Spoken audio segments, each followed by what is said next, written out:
நம்ம வாழ்க்கையில் புத்திசாலித்தனம் கண்டிப்பாக இருக்க வேண்டிய ஒன்று. புத்திசாலித்தனத்தால் எப்படி நம்ம வாழ்க்கையில் வெற்றி பெற முடியும்னு சொல்கிற ஒரு குட்டி கதை தான் இது. வாங்க கதைக்குள்ளே போகலாம். ராமச்சந்திராபுரம்னு ஒரு அழகான ஊர் இருந்துச்சு. அந்த ஊரில் ஒரு காலனி கடை இருந்துச்சு. அந்த கடையோட உரிமையாளர் தான் சிவராமன். அவர் 40 வயது அனுபவம் உள்ள ஒரு வியாபாரி. அவர் கணக்கு வழக்கில் கெட்டிக்காரராக இருந்தார். அதனால வியாபாரத்தை வெற்றிகரமாக நடத்தி வந்தார். ஒரு நாள் அவர் நண்பர், என்னப்பா சிவராமா, வியாபாரம்னா எப்படி போகுது? முகம் ஏன் வாடி போயிருக்கு? அதுவா, கொஞ்ச நாள விசேஷமான சவால்கள்லாம் வருது. கடைக்கு ஒரு திறமையான விற்பனையாளரை நியமிக்கலாம்னு நினைக்கிறேன். அதுக்கு என்னப்பா, விளம்பர போஸ்டர் ஒட்டலாம், நேர்காணல் வச்சு தேர்வு செய்யலாம். அப்படியே 3 நாள் போச்சு. அடடா, நீங்க இன்னும் சப்ஸ்கிரைப் பண்ணலையா? சப்ஸ்கிரைப் பண்ணிட்டு நம்ம கதையை கண்டினியூ பண்ணலாமா? இன்டர்வியூக்காக 10 பேர் கடைக்கு வந்திருந்தாங்க. அப்போ சிவராமனும், இந்த ஜோடி காலனியை உங்களால 500 ரூபாய்க்கு விற்பனை செய்ய முடியுமா?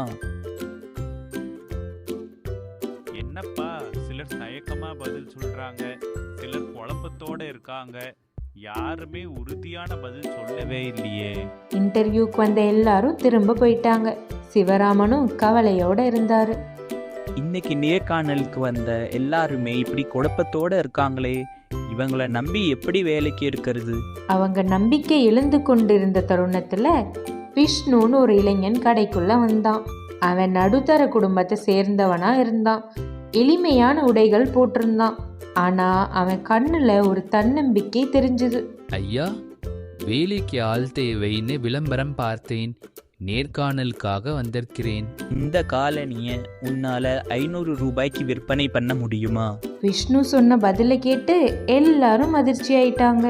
ஏன்னா விஷ்ணு சின்ன பயமோ இல்லை தயக்கமோ இல்லாம தன்னம்பிக்கையோட சொன்னான், சார், என்னால் இந்த காலனியை 500 ரூபா இல்லை 550 ரூபாய்க்கு விற்பனை செய்ய முடியும். உன்னால 550 ரூபாய்க்கு விற்க முடியுமா? நிஜமாவா? அப்படின்னா சொன்னதை நிரூபிச்சு காட்டு. உனக்கு வேலை மட்டும் இல்லை, அது கூடவே அதிக சம்பளமும் கிடைக்கும். சிவராமன் சவால் விட்டான். விஷ்ணுவும் மனசுக்குள்ள ஒரு திட்டம் தீட்டிட்டு இருந்தான். கொஞ்ச நேரத்திலேயே ஒரு நன்கு உடை அணிந்த ஒருத்தர் கடைக்குள்ள வந்தாரு. பார்க்க நல்ல நிலையில இருந்தாரு. ஆனா அவர் கண்கள்ல ஒரு தந்திரமான பார்வை இருந்தது. வணக்கம் சார், உங்களுக்கு என்ன வேணும்? காலனி பார்க்க வந்தேன். விஷ்ணு தன் விற்பனை திறமையை காட்ட ஆரம்பிச்சான். சார், இது 300 ரூபா சார். இது சாதாரண காலனி தான். இது 45 ரூபா சார். இது கொஞ்சம் தரமான காலனி சார். அப்புறம் இது 600 ரூபா சார். இது பிரீமியம் குவாலிட்டியான காலனி சார். ஒரு காலனியோட தரம், நீடிக்கும் தன்மை, வடிவமைப்பு ஆகியவற்றையெல்லாம் விரிவாக்கமா விளக்கிட்டு இருந்தான் விஷ்ணு. இதெல்லாம் கவனிச்சிட்டு இருந்த சிவராமன், ஆஹா, என்ன ஒரு பேச்சு திறமை! என்னதான் பண்றான்னு பாப்போம். என்னப்பா, எதுவும் சிறப்பா இல்லையே? இருக்கு சார். ஒரு அழகான நல்ல தரமுள்ள காலனியை குடவுன்ல வச்சிருக்கோம். நான் அதை உங்களுக்கு காட்டுறேன். உங்களுக்கு கண்டிப்பா அது பிடிக்கும் சார். விஷ்ணு அவன் உக்தியை பயன்படுத்தினான். விஷ்ணுவும் அந்த ஸ்பெஷல் காலனியை மிக கவனமா எடுத்துட்டு வந்தான். சார், இது இந்த ஊர்லேயே மிகச்சிறந்த காலனி. ஆஹா, என்ன குவாலிட்டின்னு பாருங்க சார்.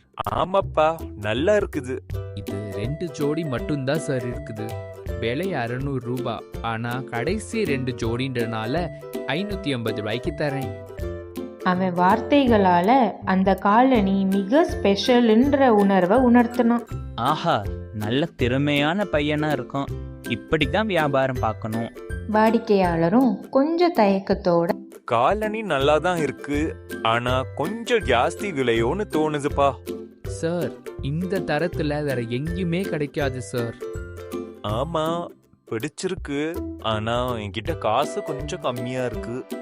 சார், நீங்க எங்க கடைக்கு ஒரு முக்கியமான வாடிக்கையாளர். இருக்கிறத கொடுங்க, மிச்ச காசை அப்புறம் வரும்போது கொடுங்க. என்ன இவன் முதல் நாளே கடன் கொடுக்கறான்? கோபமானாரு சிவராமன். வாடிக்கையாளரும் 450 ரூபாய் கொடுத்தாரு. விஷ்ணுவும் மீதி 100 ரூபாயை அப்புறம் கொடுங்கன்னு காலனியை ஒரு பாக்ஸில் போட்டு கொடுத்தான். வாடிக்கையாளரும் ரொம்ப சந்தோஷமா விஷ்ணுவுக்கு நன்றி தெரிவிச்சுட்டு போயிட்டார். அடக்கி வைத்த கோவத்தினால கத்துனாரு சிவராமனும். நீ என்ன காரியம் பண்ணி வச்சிருக்க?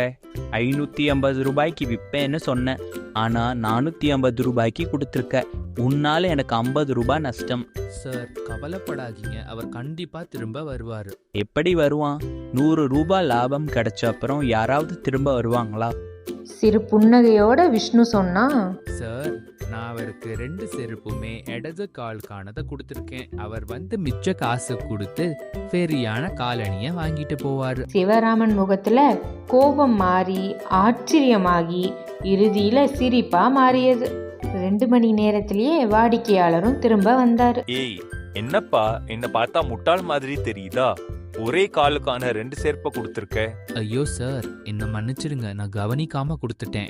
சரியான ஜோடி செருப்பையும் கொடுத்து மேலும் மிச்சம் உள்ள 100 ரூபாயும் வாங்கி கொண்டான். வாடிக்கையாளரும் திருப்தியா வீட்டுக்கு போனாரு.